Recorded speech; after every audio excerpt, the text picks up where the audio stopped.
আল্লাহ নবী ইব্রাহিম আলাইহিস সালাম বলেন, জিবরিল তুমি যার কাছ থেকে পাওয়ার পেয়ে, যার কাছ থেকে ক্ষমতা লাভ করে তুমি আমারে সাহায্য করতে চাইছো, আমি ইব্রাহিম কেন তোমার থেকে সাহায্য নেব?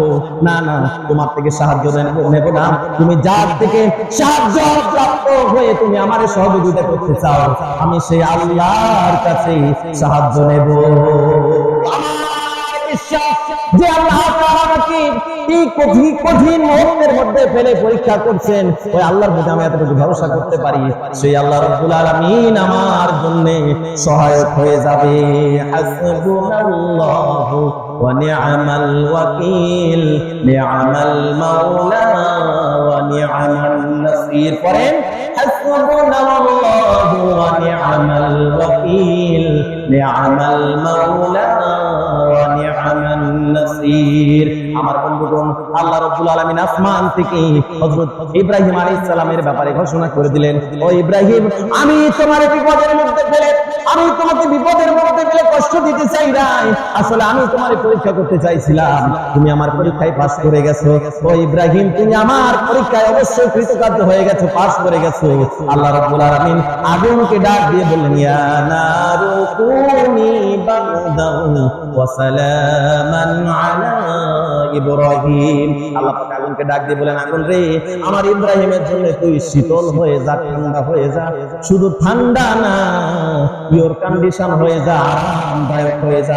আমার বন্ধুগণ, হযরত ইব্রাহিম আলাইহিস সালামকে আগুনের মধ্যে ফেলা হলো ঠিকই, কিন্তু ওই নমরুদের তৈরি করা আগুন হযরত ইব্রাহিম আলাইহিস সালামের একটা পশম পর্যন্ত পুরাই দিতে পারে নাই। ভরসা যখন হয়, আল্লাহর প্রতি সাহায্য করেন কে? জোরে কোন কে? আমার বন্ধুগণ, এটা গল হযরত ইব্রাহিম আলাইহিস সালামের কথা। এবার জানবো আমাদের প্রিয় নবী জনাবে মুহাম্মদুর রাসূলুল্লাহ সাল্লাল্লাহু আলাইহি ওয়াসাল্লাম, যেই নবীজি জন্মের পূর্বে বাবাকে হারিয়ে ফেলেছে, 6 বছর বয়সে মারে হারিয়ে ফেলেছে, এমন নবী দিনের দাওয়াত যখন নিয়ে এসেছে, মক্কার কুরাইশ কাফেরেরা নবীজির প্রতি নির্যাতন চালিয়েছে, নির্যাতনের স্টিম রোলার নবীর উপরে চালাইছে। আমার বন্ধুগণ, খাবারের কষ্ট, চলাফেরার কষ্ট, সিয়াবে আবি তালেব কারাগারে 3.5 বছর ধরে বন্দী, জেলখানায় বন্দী আমার নবী। আমার বন্ধুগণ, এমন নবী কেউ ছিল না, ছিল কে? জোরে কোন ছিল কে? আমার বন্ধুগণ, এই নবী সদা সর্বদা আল্লাহর প্রতি ভরসা করেছে, আল্লাহর প্রতি তাওয়াক্কুল করেছে। হযরত আবু বকর বলেন, নবীজি যখন হিজরত করে মক্কা থেকে মদিনায় যাবেন, ওই রাত্রিতে আমি আবু বকরকে সঙ্গে নিলেন, আমাকে সঙ্গে নিয়ে নবীজি মদিনার পথে রওনা হলেন। পাথরের এলাকা, নবীজি হাঁটতে লাগলেন, হাঁটতে হাঁটতে নবীজির পা মোবারক খুলে গেল, নবীজির পা মোবারক রক্তাক্ত হয়ে গেল। সারা রাত হাঁটার পরে যখন ফজরের সময় হয়ে যাবে, আল্লাহর নবী আবু বকরকে বলেন, আবু বকর রে, সারা রাত হেঁটে হেঁটে ক্লান্ত হয়ে গেছে রে আবু বকর, আমার পা আর চলে না, আমার সহ্য হয় না রে আবু বকর, আমার জন্য একটা জায়গা খুঁজো, আমার জন্য একটা নিরাপদ আশ্রয় খুঁজো। আমার বন্ধুগণ, হযরত আবু বকর রাদিয়াল্লাহু তাআলা আনহু নবীজির জন্য দারে সাওয়ার পর্বতে একটা জায়গা খুঁজে বের করলেন, একটা গর্ত খুঁজে বের করলেন। সেই গর্তের ভিতরে হযরত আবু বকর আল্লাহর নবীকে নিয়ে প্রবেশ করলেন, আল্লাহর নবীকে নিয়ে ঢুকলেন। আমার বন্ধুগণ, এইদিকে কাফের বেঈমানেরা পায়ের চিহ্ন খুঁজে খুঁজে ওই গর্তের কাছে এসে উপস্থিত হয়ে গেছে। যেই গর্তের কাছে আল্লাহর নবী আর আবু বকর রয়েছে, সেই গর্তের কাছে কাফের বেঈমানেরা এসে দাঁড়ায় গেছে। এসে বলছে, একজন বলছে যে এখানে আবু বকর আর আল্লাহর নবী আছে, আর একজন বলছে না না, এখানে থাকতে পারে না, কেমনে থাকতে পারে? আমার বন্ধুগণ, এই সময়ে হযরত আবু বকর রাদিয়াল্লাহু তাআলা তিনি চিন্তায় পড়ে গেছেন, কান্না শুরু করে দিয়েছেন। বলছেন, ইয়া রাসূলুল্লাহ, ইয়া হাবিবাল্লাহ, কাফের বেঈমানেরা এখানে এসে উপস্থিত হয়ে হয়ে গেছে গো নবীজি, একবার যদি নিচের দিকে তাকাই তাহলে তো আমাদেরকে দেখে ফেলবে, দেখে ধরে জন্মের মতো দুনিয়া থেকে বিদায় করে দেবে। ইয়া রাসূলুল্লাহ, ইয়া হাবিবাল্লাহ, জন্মের মতো দুনিয়া থেকে বিদায় করে দেবে গো নবী। আমরা তো ধরা পড়ে গেলাম, আমরা তো আটক হয়ে গেলাম। আমার বন্ধুগণ, সেই সময় হযরত আবু বকর যদিও ভয় পেয়েছিলেন, কিন্তু আল্লাহর নবী সেই সময় ভয় তিনি পান নাই। তিনি আল্লাহর প্রতি ভরসা রেখেছিলেন। আল্লাহর নবী তিনি তার সাহসী কণ্ঠে বলিষ্ঠ কণ্ঠে হযরত আবু বকরকে কি জবাব দিয়েছিল, কোরআন কারীম তা রেকর্ড করে রেখে দিয়েছে।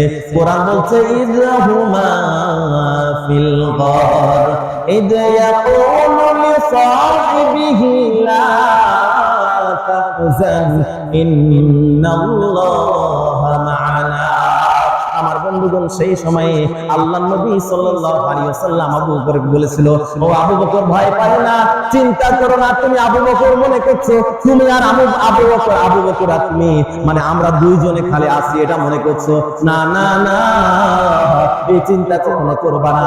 মনে রাখবা আমরা দুইজন না, আমাদেরকে প্রোটেকশন দেওয়ার জন্য, আমাদেরকে সহযোগিতা করার জন্য একজন তিনি আছেন। তিনি বিশাল আকাশের মালিক, বিস্তীর্ণময় জমিনের মালিক, কুল কায়নাতের মালিক, হায়াত মওতের মালিক আল্লাহ রাব্বুল আলামিন আমাদের সাথে আছেন। ভয় নাই ওরে, কোনো ভয় নাই, আল্লাহ যদি থাকে সহায়। বলেন, ভয় নাই ওরে, কোনো ভয় নাই, আল্লাহ যদি থাকে সহায়।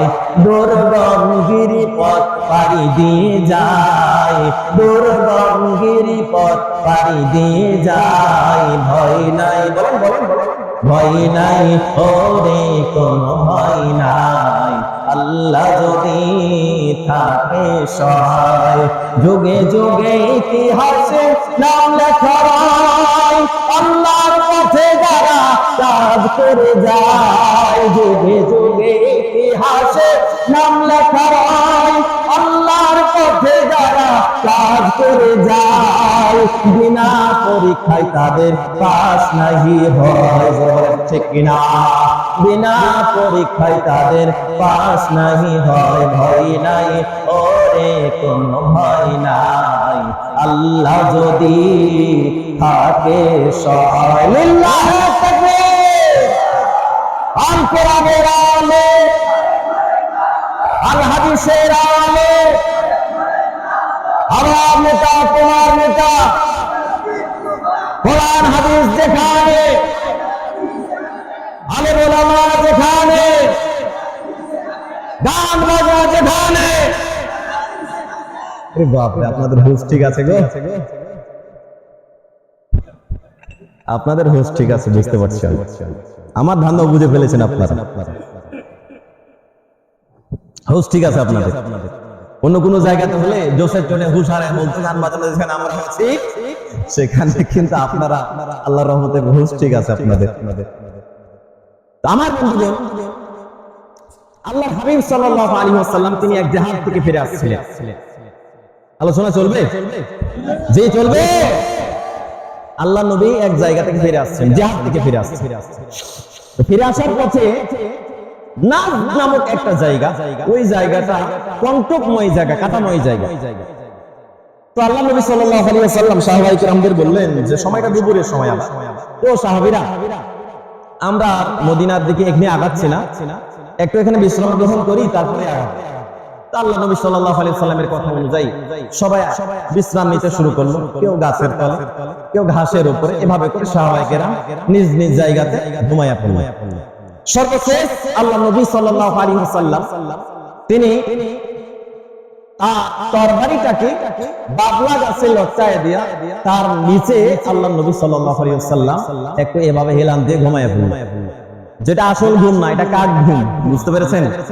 যে ঘুমটা কেউ একটু জেগে যাবে, যেটা বলেন ঠিক কি না, এরকম ঘুম আল্লাহ নবী গেছে। আর এই দিকে থেকে এক মুশরিক এসে আল্লাহর নবী সাল্লাল্লাহু আলাইহি ওয়াসাল্লামের ওই যে তরবারিটা ছিল, যেটা বাবলা গাছে লটকাইছে, এই তরবারিটা নিয়ে এবার নবীজি শিওরে দাঁড়ায় গেছে। শিওরে দাঁড়িয়ে বলছে মা ইয়ামনাউকা মিন্নি ইয়া মুহাম্মদ, মুহাম্মদ আজকে তোরে কে বাঁচাবে?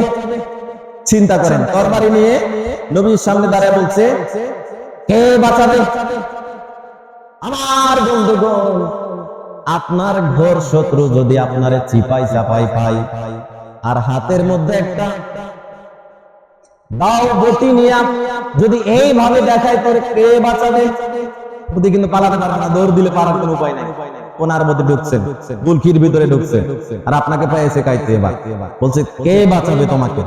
আচ্ছা বলেন, অবস্থা ঠিক থাকবে নাকি টাইট হয়ে যাবে? ধরে বলেন, অবস্থা কিন্তু টাইট হয়ে যাবে। বলবে আরে আমাকে ছাইরা দাও ভাই, আমারে ছাইরা দাও ভাই, আমার স্ত্রী আছে, সন্তান আছে ভাই, আমার তোমার মেহেরবানি লাগে, যা লাগে তাই দেবো, তুমি আমারে ছাইরা দাও।